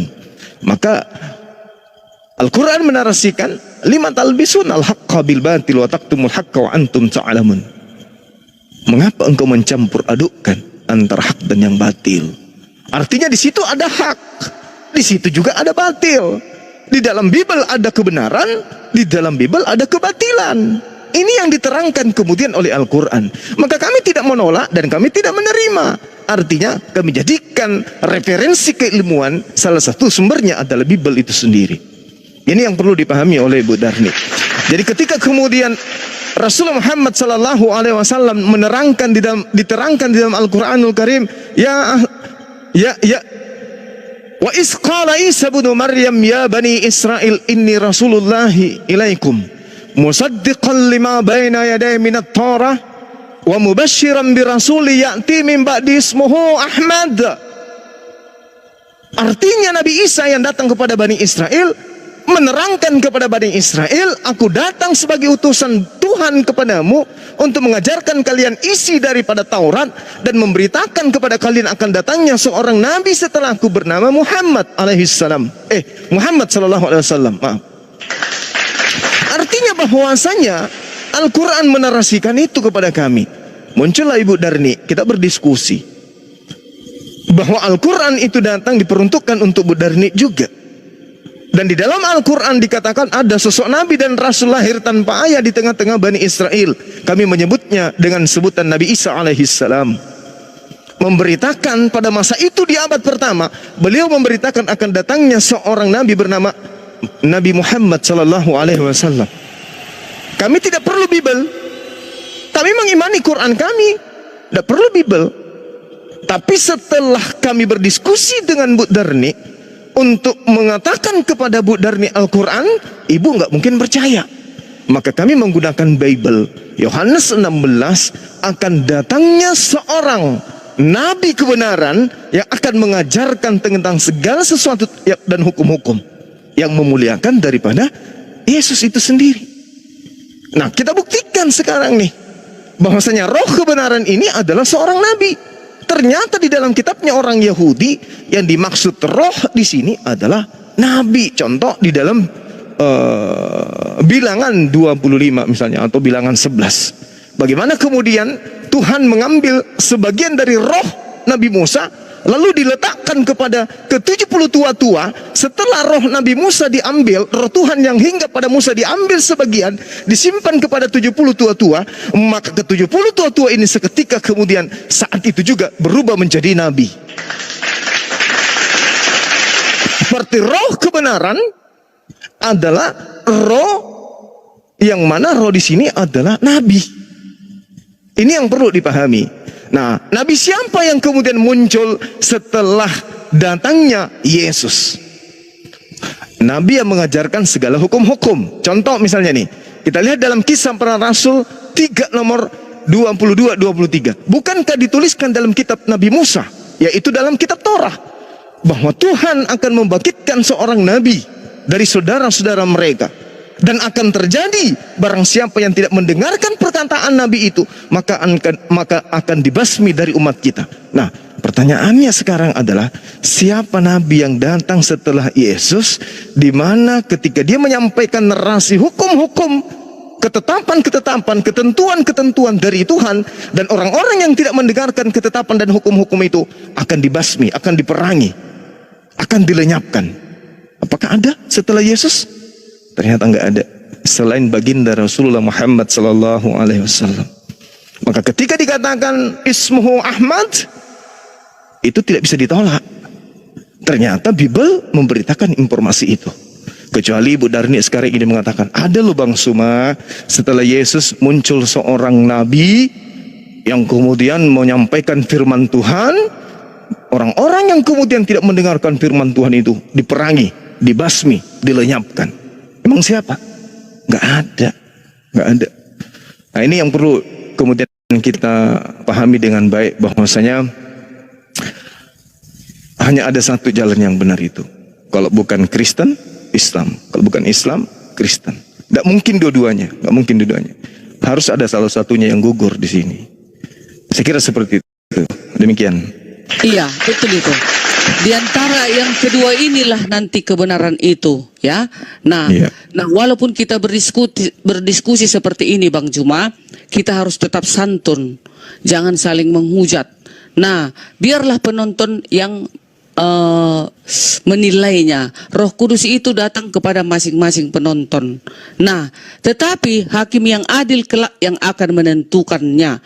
Dan semua manusia ini akan dihadapkan ke tahta pengadilan Yesus, ya. Nah, jadi hanya satu kebenaran, tidak ada dua. Satunya nanti kebenaran ini, tetapi ada manusia-manusia untuk zaman akhir ini untuk menyesatkan dan memutarbalikkan. Siapakah itu? Nantilah hakim yang adil itu yang mengatakannya. Nah, Tuhan akan membangkitkan seorang nabi. Nah, kalau menurut ajaran di dalam Kristen, tidak ada lagi nabi terakhir selain daripada siapa? Yesus. Nah, tadi kan dari pihak teman-teman Islam mengatakan bahwasanya di dalam Yohanes 14 ayat 15 itu, ya, Yesus akan menjanjikan seorang penghibur. Nah, tetapi kan teman-teman mengatakan seorang penghibur itu, Roh Kudus yang penghibur itu adalah siapa? Nabi Muhammad, ya kan? Itu dari pihak kalian, itu yang kalian nilai. Tetapi kalau bagi kami nggak mungkin Muhammad, karena Muhammad kan mati, tidak hidup kekal. Tetapi di sini dikatakan Roh Kudus itu akan menyertai kamu selama-lamanya. Nah, betul, Roh Kudus itu tinggal di dalam manusia ini selama-lamanya. Dialah menggerakkan manusia ini agar melakukan kebaikan dan kebenaran. Tetapi kan Muhammad kan mati. Dia berarti bukan dia, nggak cocok dia kepada yang dijanjikan Yesus ini, nggak cocok Nabi Muhammad, karena dia kan tidak ada lagi, dia sudah mati, dia tidak bangkit, dia mati. Tetapi Roh Kudus menyertai engkau, menyertai kamu selama-lamanya. Jadi kebenaran itu di kami Kristen tepat sudah di dalam Yesus. Jadi kebenaran itu dan roh penghibur yang dijanjikan Yesus itu adalah Roh Kudus menyertai manusia itu sampai selama-lamanya. Itu ya. Nah, ada lagi, siapa nabi setelah Yesus? Itu udah tadi ya. Siapa nabi setelah Yesus? Tidak ada. Nabi terakhir adalah Yesus. Yesus itu dikatakan utusan. Yesus itu dikatakan nabi. Yesus itu dikatakan anak Daud. Yesus itu dikatakan Tuhan. Yesus dikatakan Kristus. Yesus dikatakan Mesias. Yesus dikatakan Allah perkasa. Yesus dikatakan raja dari segala raja. Itulah sebutan untuk Yesus. Nah, itu dia, ya. Jadi kami umat Kristen, ya semogalah tetap kuat di akhir zaman ini. Jangan ada yang jatuh gitu. Makasih. Kuat asumsi. Silakan. Lanjut. Oke, Bu Darni. Jadi terima kasih atas. Bang Juma. Tapi kalau aku nanti ada salah-salah sikit ngomong, tolong jangan kalian laporkan aku, bah. Ya? Gak ada yang lapor-lapor itu, Ibu. Gak ada. Yang Nah, iya, dilapor itu aku penghujat. duluan takut aku. Nanti kasihan anakku nggak makan. Orang lagi diskusi kok lapor. Diskusi Iya, mana santai. tahu. Nanti, Kami dari ya. Islam juga kalau ada yang menghujat silakan aja dilaporkan. Itu resiko ya. Jadi kalau berdiskusi kan kita kita tidak menghujat, apalagi Bu Darni ini kan dikenal santun ya. Bu Darni ini kalau berdiskusi lebih mengedepankan narasi logikanya. Jadi tidak ada hujat-hujatan karena di sini tidak ada kebencian gitu ya. Iya, Bang, jangan salah, Bang. Jangan salah. Bu Darni ini memang agak santun, tapi cerewet kali nih, Bang. Cerewet. Dia harus Namanya- mempertahankan imannya. Namanya gitu. perempuan mana Iya. ada yang nggak cerewet? Piro. Cuma assalamualaikum. Masya Allah. Waalaikumsalam warahmatullahi wabarakatuh. Aku tadi mimpi loh, kirain apa lagi ngobrol sama Bang Zuma, ternyata Bang Zuma live di sini. Wah, ketiduran berarti aku tadi. Lanjut guru. Iya. Jadi gini Bu Darni. Yang pertama kemudian yang harus dipahami di sini adalah objek dari pendengar dakwah Yesus, pengajaran Yesus akan menyertai engkau selama-lamanya. Artinya apa? Engkau di sini adalah orang yang mendengarkan ajaran Yesus. Orang yang mendengarkan ajaran Yesus. Kalau dikatakan andai saja orang itu kemudian masih hidup sampai hari ini, maka dia akan mendengarkan ucapan-ucapan baginda Rasulullah Muhammad SAW terkait tentang Nabi yang datang kepada mereka. Seperti apa yang dinarasikan Al-Quran tentang Nabi Isa. Itu masih menyertai sampai sehari ini. Jadi yang menyertai di sini ajaran, bukan oknum, tapi ajarannya. Bagaimana kemudian Nabi Muhammad SAW mengangkat derajat mereka orang-orang Bani Israel, pengikut Nabi Isa alaihissalam. Ya, Hawariyun kemudian diterangkan di dalam Al-Quran seperti apa narasinya sampai hari ini 14 tahun 1400 tahun sudah masih menyertai orang-orang yang hidup pada zaman itu, andai hidup hari ini. Ini yang perlu dipahami kemudian. Nah, yang kedua adalah terkait dengan datangnya roh kebenaran yang muncul setelah Yesus. Di dalam Bilangan 11 nomor 25, di situ sangat jelas seperti yang saya narasikan tadi. Bagaimana kemudian Nabi Tuhan mengambil roh dari Musa, lalu roh itu dihinggatkan kepada ke-70 tua-tua, sehingga 70 orang ini seketika menjadi nabi. Artinya roh Tuhan, roh kebenaran ketika hinggap kepada seseorang, maka orang itu disebut nabi. Bilangan 11 nomor 29. Bagaimana kemudian Nabi Musa alaihissalam menceritakan, apakah kamu, kata Nabi Musa, apakah kamu ini begitu giat mendukung aku? Sekiranya engkau begitu giat mendukung aku, katanya, kalau seluruh umat Tuhan itu menjadi nabi karena Tuhan memberi rohnya hinggap kepada mereka. Artinya ketika ada manusia yang pada dirinya hinggap roh Tuhan, maka orang itu akan seperti nabi. Maka orang itu akan menjadi nabi. Lalu kemudian dalam Nehemia 9 nomor 30, di situ juga sangat jelas dikatakan, namun bertahun-tahun lamanya. Ini firman Tuhan yang mengatakan, engkau melanjutkan sabarmu terhadap mereka, dengan rohmu engkau memperingatkan mereka kemudian. Dengan rohmu engkau memperingatkan kepada mereka kemudian. yakni dengan perantaraan para nabimu, dengan rohmu, yaitu nabimu. Artinya kalau berbicara mengenai roh, berbicara mengenai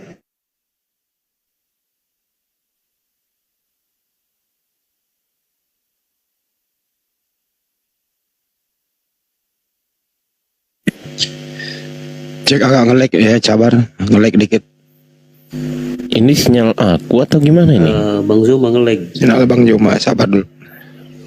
Bang Mengenai Andi dengar suara aku nge-lag. nggak, Bang Andi? Dan mengenai nge-lag. Mengenai. Jadi mengenai kalau Ibu Darni mengatakan itu Roh Kudus, sambil menunggu Bang Juma ya. Jadi kalau Roh Kudus datang sesudah Yesus, artinya Roh Kudus ini barang baru. Artinya di zaman Yesus belum ada Roh Kudus. Gimana ini Ibu Darni ini? Di zaman Yesus nggak ada Roh Kudus. Tapi di zaman Yesus sudah ada Trinitas. Tapi sesudah Yesus baru nongol Roh Kudus. Nah sebelum sampai ke Bang Joma, Bu Darni ini Roh Kudus barang baru apa barang lama? Silakan Bu Darni, baru Pak Desugi yang lanjut siapa? Silakan. Bentar. Ya. Sedikit ya. Jadi menurut Yesus itu gini. Namun lebih baik jika aku pergi. Sebab kalau tidak pergi, roh kebenaran itu tidak akan datang. Tetapi jikalau aku pergi, roh kebenaran itu akan datang dan ia akan menyertai kamu selama-lamanya. Nah, jadi jelas itu tidak mungkin Roh Kudus yang dijanjikan itu. Kenapa begitu? Karena Roh Kudus itu sudah datang. Baik Yesus pergi ataupun tidak pergi, Roh Kudus tetap datang. Kapan Roh Kudus datang? Ketika Yesus dibaptis, ada Roh Kudus yang berupa burung merpati. Roh Kudus juga pernah mendatangi Elizabeth. Roh Kudus pernah mendatangi Maria. Jadi mustahil itu Roh Kudus. Syaratnya supaya roh kebenaran itu datang, Yesus harus pergi. Kalau Yesus tidak pergi, roh kebenaran tidak akan datang. Apakah roh itu bisa berarti nabi? Bisa. Anda buka di dalam 1 Yohanes 4 ayat 1. Saudara-saudaraku yang kekasih, waspadalah akan setiap roh. Tetapi ujilah roh-roh itu, apakah berasal dari Allah. Sebab banyak nabi-nabi palsu yang muncul dan pergi ke seluruh dunia. Jadi roh itu bisa berarti seorang nabi. 1 Yohanes 4 ayat 1 coba dibaca itu. Jadi mustahil itu adalah Roh Kudus, Bu Darni. Bagaimana Roh Kudus mau menyatakan kebenaran, mau menyampaikan hukum-hukum? Tidak mungkin. Kalau mau dipaksakan juga siapa sekarang? Murid-murid itu yang menyampaikan hukum-hukum. Siapa? Nggak ada tuh. Lanjut. Ya, jangan dipotong ya Dokter Julius. Yohanes 14. Julius ini aku segi kristologi. Iya, masukku Dokter Julius nanti mau dipotongnya. Udah. Yohanes ya Pak Sugi, ini Yohanes 14 ayat 16 sampai 17. Aku akan meminta kepada Bapa dan Dia akan mengaruniakan kepadamu penghibur yang lain supaya Dia tinggal bersama kamu selama-lamanya, yaitu roh kebenaran yang dunia tidak dapat menerimanya. Dunia tidak dapat menerimanya, tapi kalau Muhammad kan menerima, masih diterima dia kan. Nah, yang dunia tidak dapat menerimanya karena dunia tidak melihat dia. Emangnya dunia tidak melihat Muhammad? Melihat kan? Berarti bukan. Kalau Roh Kudus, mana ada dilihat Roh Kudus? Dia kan tinggal di dalam diri manusia itu selama-lamanya. Kan katanya. Udah tunggu ya, pelan-pelan ya, kebenaran yang di dunia tidak dapat menerima karena dunia tidak melihat dia, juga tidak mengenalnya. Kalau Muhammad kan dikenal orang. Nah, kalau Roh Kudus tidak dikenal orang Roh Kudus itu karena tinggal di hati kita, kan gitu. Dia juga tidak mengenalnya, namun kamu mengenalnya karena dia tinggal bersama kamu. Gitu dia.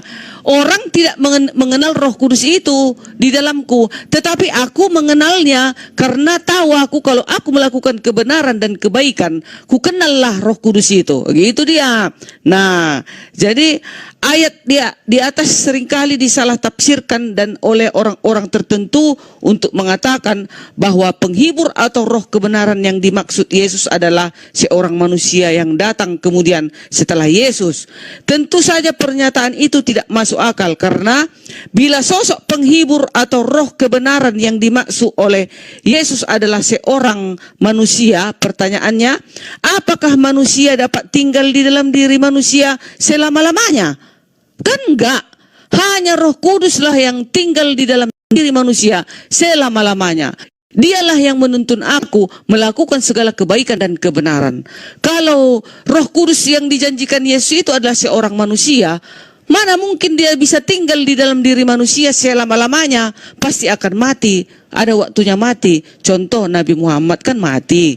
Berarti dia enggak sesuai dengan dalil yang dijanjikan Yesus. Begitu teman-teman. Jadi Roh Kudus itu tidak dikenal oleh dunia, tetapi orang lain pun tidak mengenalnya. Hanya aku yang mengenalnya karena dia ada di dalam aku. Gitu dia. Roh Kudus itu ada di dalam aku, mengajari aku kebenaran. Kalau orang-orang yang didatangkan Roh Kudus, pasti kelakuannya juga kebenaran selalu dilakukan. Kejahatan itu akan disingkirkan. Lebih banyaklah dia melakukan kebenaran daripada kejahatan. Itulah yang ditemani Roh Kudus selama-lamanya. Gitu Pak Sugi, teman-teman. Oke, Silakan. Oke. Jadi ya, gini, ya. saya tanya, dijawab singkat aja ya. Yesus itu seorang penghibur bukan? Seorang penghibur lah, firman-Nya menghibur kita. Yesus di situ menjanjikan seorang atau roh? Seorang roh penghibur. Kita baca ya. Nggak ada seorang roh itu, nggak ada seorang roh. Ya di Yohanes 14 ayat 16. Ya, aku akan minta kepada Bapa seorang penghibur. Yesus seorang penghibur. Tentu yang diminta adalah penggantinya Yesus, sebagaimana Yesus orang, tentu yang diminta ya orang. Kalau Yesus seorang, Yesus itu manusia, yang diminta roh, nggak apple to apple, Bu. Makanya di situ dikatakan aku akan minta seorang. Berarti yang diminta adalah orang, bukan roh. Karena roh tidak bisa dikatakan orang, nggak bisa dikatakan seorang itu roh, nggak bisa. Nah, supaya tidak terjadi kontradiksi antara ayat 16 dan ayat 17, karena di ayat 17-nya dikatakan yaitu roh penolong, ya kan? Yaitu seorang roh. Nah, supaya tidak terjadi kontra antara ayat 16 dan 17, maka Anda baca di dalam 1 Yohanes 4 ayat 1. Saudara-saudaraku yang kekasih, waspadalah akan setiap roh, tetapi ujilah roh-roh itu. Apakah roh itu berasal dari Allah? Sebab banyak nabi-nabi palsu. Di situ ada roh yang bukan berasal dari Allah, ada juga nabi-nabi palsu. Artinya adalah orang, roh penyesat itu adalah nabi palsu. Roh kebenaran adalah nabi yang benar. Jelas ayatnya itu. Nah, ciri-cirinya penghibur itu datang, dia akan membawa manusia ke dalam seluruh kebenaran. Makanya tadi saya tanya kepada Anda, kebenaran apa ya yang ditunjukkan Roh Kudus kepada Anda supaya Anda tidak melanggar perintah Tuhan? Kalau kita lihat bagaimana kehidupan orang Kristen, terutama yang selain Advent, makan babi dan sebagainya, apakah dia ada Roh Kudus? Tidak mungkin. Karena Roh Kudus tidak akan mengajak orang makan babi. Di dalam Yesaya 11 ayat 45, janganlah kamu makan binatang-binatang yang dikuduskan Tuhan Allahmu. Yang dinajiskan oleh Tuhan Allahmu. Kuduskanlah dirimu karena Allah itu kudus. Tidak mungkin Roh Kudus menghinggapi orang sehingga orang itu makan babi. Itu nggak mungkin. Nggak apple to apple. Hanya Islamlah agama yang tidak ada toleransi terhadap kemaksiatan. Contoh, di Islam dilarang mabuk. Perintahnya bukan dilarang mabuk, mendekati mabuk itu dilarang. Mendekati saja dilarang. Sesungguhnya minuman keras, berjudi, mengundi nasib dengan anak panah itu termasuk perbuatan keji dan termasuk perbuatan setan. Maka jauhilah ia agar kamu mendapat manfaat. Lalu bagaimana di Kristen? Di Kristen masih boleh nyicip-nyicip. Misalnya di dalam Kolose 5 ayat 23. Jangan minum air saja, melainkan tambahkan sedikit anggur berhubung pencernaanmu terganggu berhubung pencernaanmu terganggu dan badanmu sering lemah. Anda tahu enggak? Orang menjadi drunken master, dewa mabuk, pemabuk kelas berat, itu dari mencicip, Bu. Tidak ada orang tiba-tiba itu langsung menjadi pemabuk kelas berat, itu nggak mungkin. Maka dari mencicip ini lama-lama kecanduan dan akhirnya menjadi drunken master. Lalu di Islam bagaimana? No, jangankan minum yang banyak, sedikit kalau itu memabukkan haram hukumnya. Itu di Islam. Makanya roh yang ada pada orang Islam inilah yang membawa manusia ke dalam seluruh kebenaran. Karena guru saya sudah datang, saya mingkem lagi. Lanjut guruku. Izin saudaraku semuanya ya, Bro Julius, biar ada slot untuk OTN ya. Mungkin saya nyimak di bawah dulu, tapi sedikit sebelum ke Gurunda Bang Zuma ya. Saya minta waktu 2 menit ya, Bro Julius. Monitor. Wah. Ya, Kang Abuya, silakan Kang Abuya. Siap, saudara. Lagi keluar dulu. Saya ini handle. Lanjut. Masya Allah. Begini ya, sedikit dari saya mungkin saya sebatas mengingatkan sebagai seorang Muslim kepada teman-teman Kristen atas dasar kehendak Allah, kebenaran Islam sudah ada di depan mata kalian. Melalui perantara lisannya Bang Zuma, melalui perantara lisannya Bang Hendi, Bang Ardiansyah, Bang Ayubi, dan saudara muslim yang lainnya, Pak Desugi, Masya Allah. Maka ayolah kita jujur ya kepada diri kita sendiri. Ketika kita belum bisa jujur kepada orang lain, ya minimal kita jujur terhadap diri kita sendiri. Buka hati, buka pikiran, buka telinga, buka mata, biar kebenaran itu bisa kita terima. Jangan sampai kita termasuk orang-orang yang kafir itu, yang sudah dijelaskan oleh Allah. Anda termasuk orang-orang yang kafir, yang mati dalam keadaan kekafiran. Na'udzubillah, tsumma na'udzubillah. Sedikit penutup dari saya melalui firman Allah di dalam Al-Quran. Bismillahirrahmanirrahim. Innal ladzina kafaru sawa'un 'alaihim a'anzartahum am lam tunzirhum la yu'minun. Khatamallahu 'ala qulubihim wa 'ala sam'ihim وعلى أبصارهم غشاوة ولهم عذاب عظيم. Sadaqallahul azim, wallahu a'lam bihaqikatil murad. Sesungguhnya orang-orang yang kafir mau dinasihati ataupun tidak sama saja, mereka tidak akan beriman. Masya Allah. Kenapa seperti itu saudaraku? Karena khatamallahu ala qulubihim, Allah mengunci hatinya. Ini suka dijadikan framing oleh teman-teman Oten. Kok bisa Allah mengunci hatinya?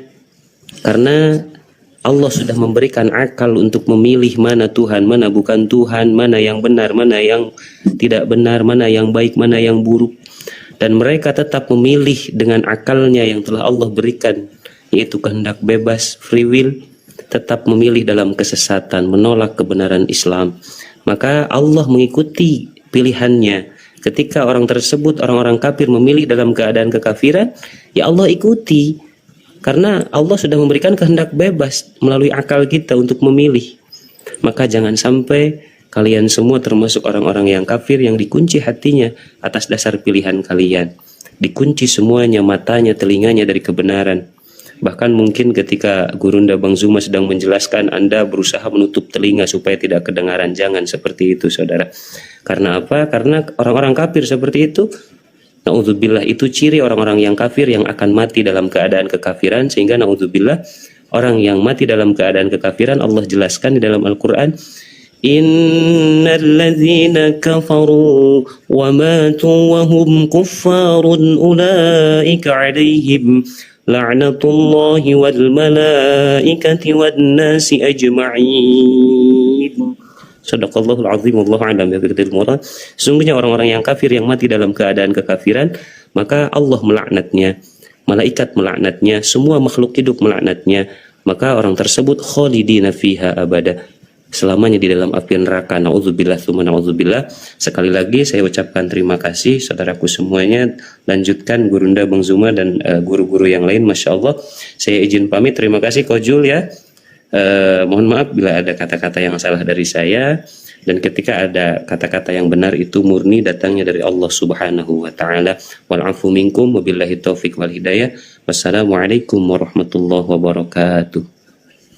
Waalaikumsalam warahmatullahi wabarakatuh. Makasih Abu ya. Barakallahu fiik. Baik, Gurunda, dilanjut Gurunda. Mohon maaf ya buat teman-teman yang mau naik, saya naikin yang Kristen aja ya, biar diskusinya mengalir, dan Abu Darni juga ada teman. Gurunda, dilanjut. Iya. Maaf tadi jaringan saya kok tiba-tiba hilang. Saya juga kaget ini, wifi saya kok nggak ada ya, hilang kemana? Pesawatnya kok nggak ada ya di sini ya? Nggak ada loh. Itu emang jaringan di sana lagi jelek kali Gurunda. Iya, maksudnya perangkat wifi gitu nggak ada di tempat. Mana? Orbitnya. Iya itu dia makanya. Loh, aneh. Ya itu dia. Ini pakai Dicuri. kuota Gurunda. Dicuri orang gitu maksudnya Bang. Nggak tahu. Wah, itu diambil itu kali Bu Darni itu. Itu diambil Serius Bu Darni ini? itu. Iya. Aduh, aku di Medan, Bang Juma di Makassar, nggak mungkin dong. Oh, Jangan-jangan pakai rok kudus. Mana dia ya? Aku cari tadi nggak dapat aku. Masa Serius? hilang? Kan itu lengket kuat itu di apa?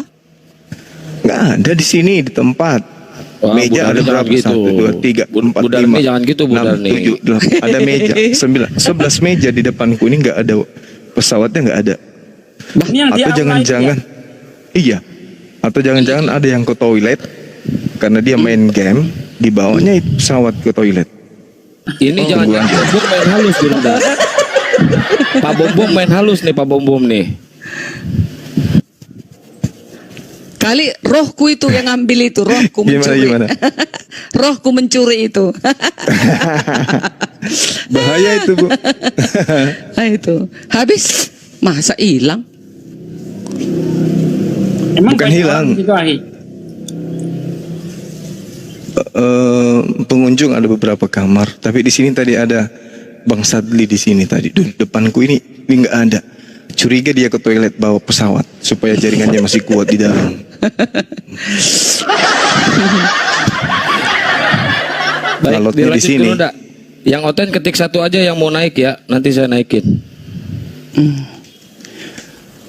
Ya jadi gitu yang terkait dengan materi yang kita sajikan tadi, bahwasanya roh kebenaran ini menurut saya nih yang dimaksud di sini adalah baginda Rasulullah Muhammad sallallahu alaihi wasallam.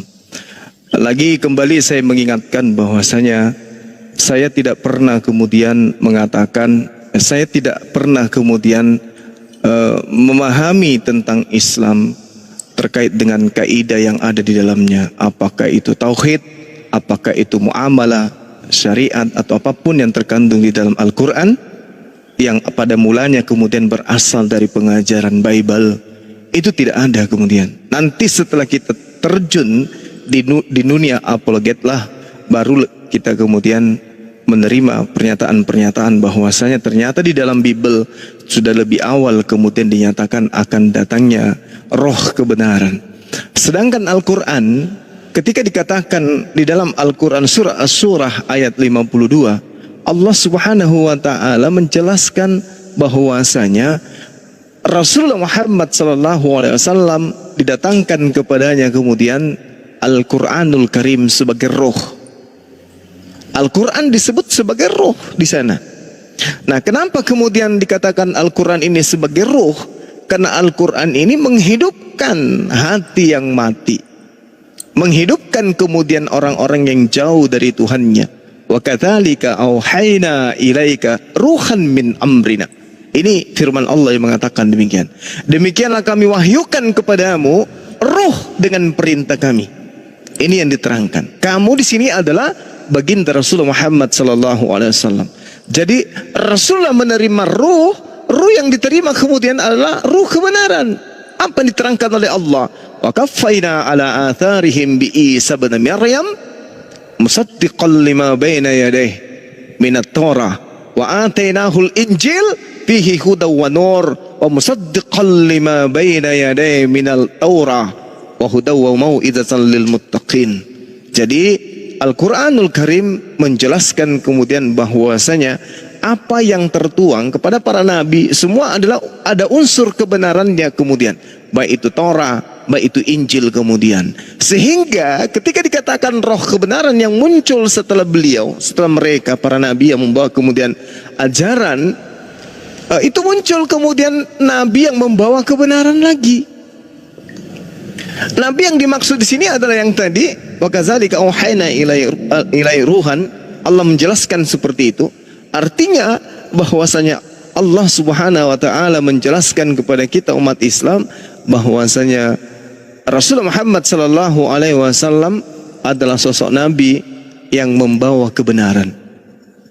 Jadi roh yang dimaksud di sini adalah ajaran Tuhan berupa Al-Qur'an yang datang kepada baginda Rasulullah Muhammad sallallahu alaihi wasallam.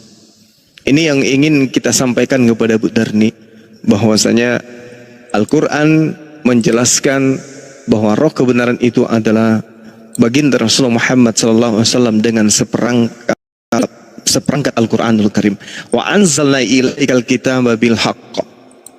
Jadi Allah Subhanahu wa taala menjelaskan, kami telah menurunkan kitab kepadamu dengan membawa kebenaran. Berarti roh kebenaran yang dimaksud di sini adalah baginda Rasulullah Muhammad sallallahu alaihi wasallam. Ini yang ingin kita uraikan kepada Ibu Darni, bahwa kami umat Islam ini diberikan kemudian pemahaman bahwa di dalam Al-Quranul Karim Rasulullah Muhammad sallallahu alaihi wasallam diceritakan datang kepada seluruh umat manusia untuk menjelaskan kepada mereka tentang seperti apa memperoleh hidup yang kekal itu, yaitu menjadikan Al-Quran sebagai pedoman hidup baik dalam kehidupan dunia maupun di akhirat. Wa kadzalika auhayna ilaika ruhan. Ini perintah, ini adalah informasi awal dari Al-Quranul Karim. Jadi roh kebenaran dijelaskan oleh Al-Quran. Wa kadzalika auhayna ilaika ruhan min amrina.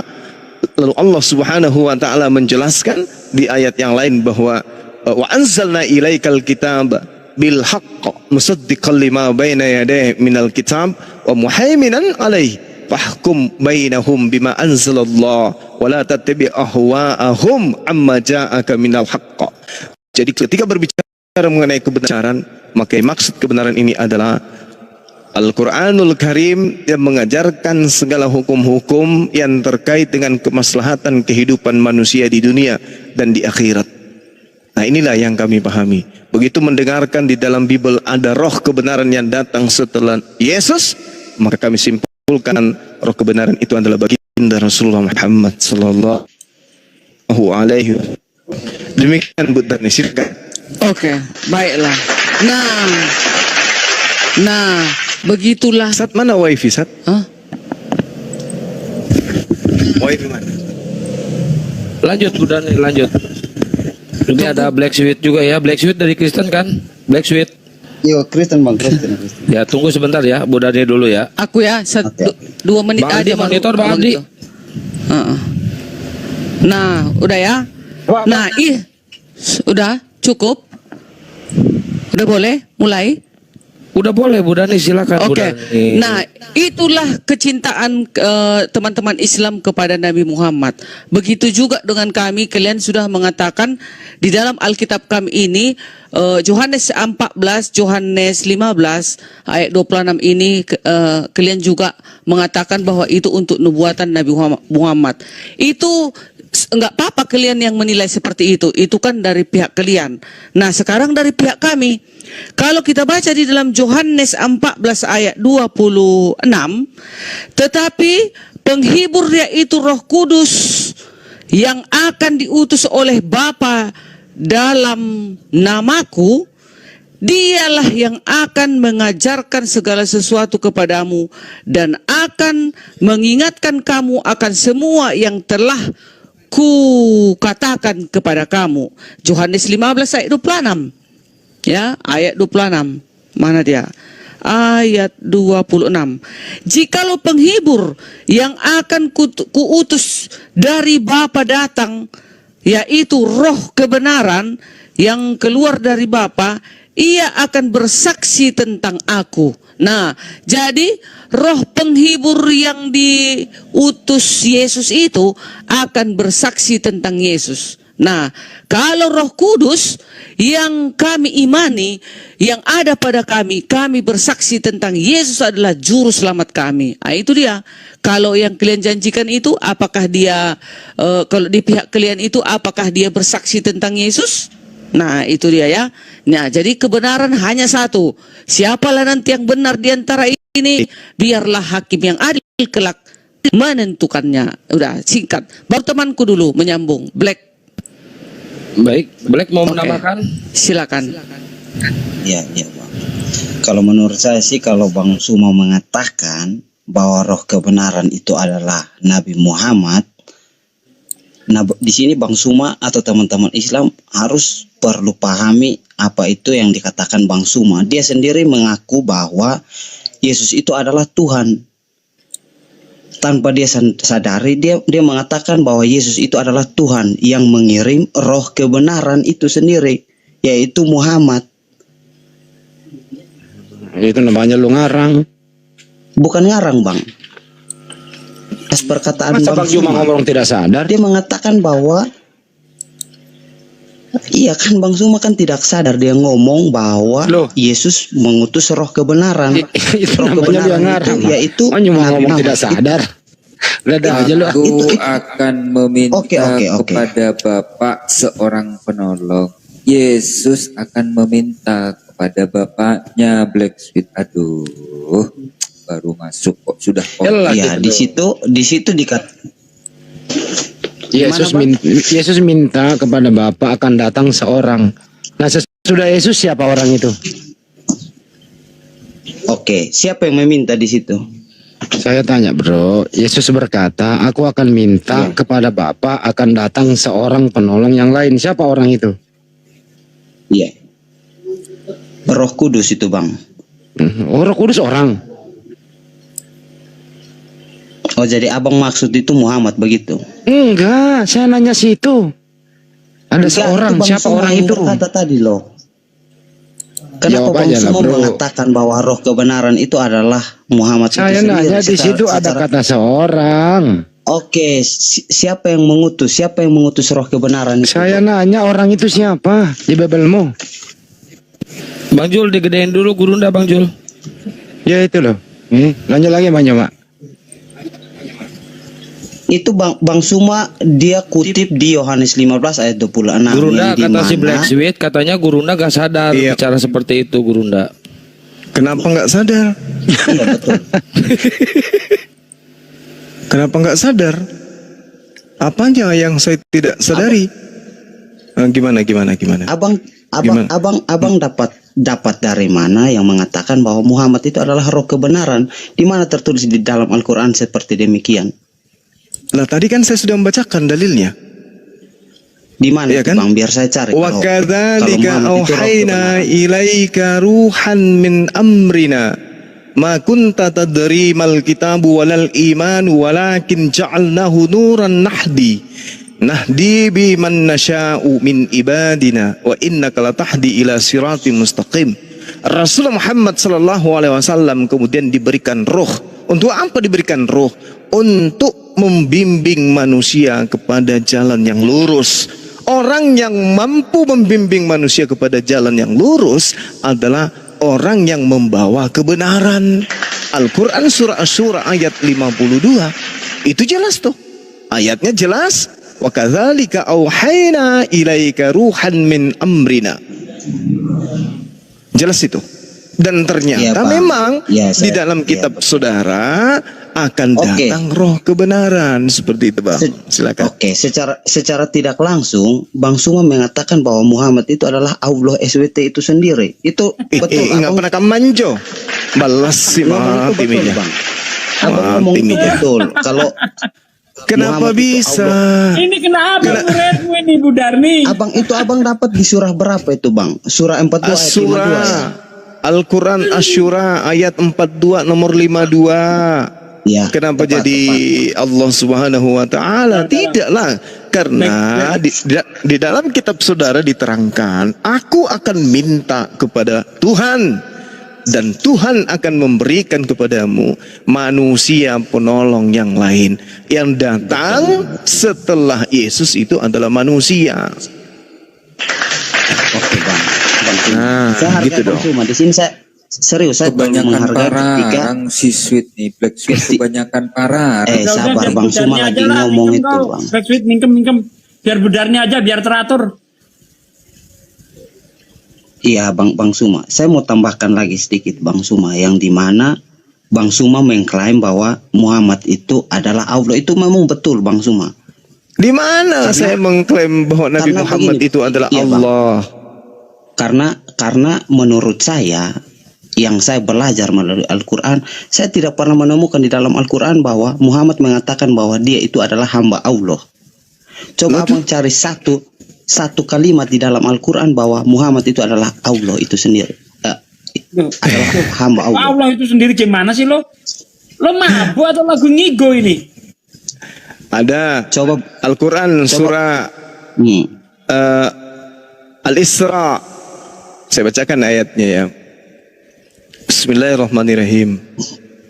Dengarkan baik-baik. Dengarkan, saya bacakan dalil dari Al-Quran. Subhanalladzi asra bi'abdihi laylan minal masjidil haram إلى المسجد الأقصى الذي باركنا حوله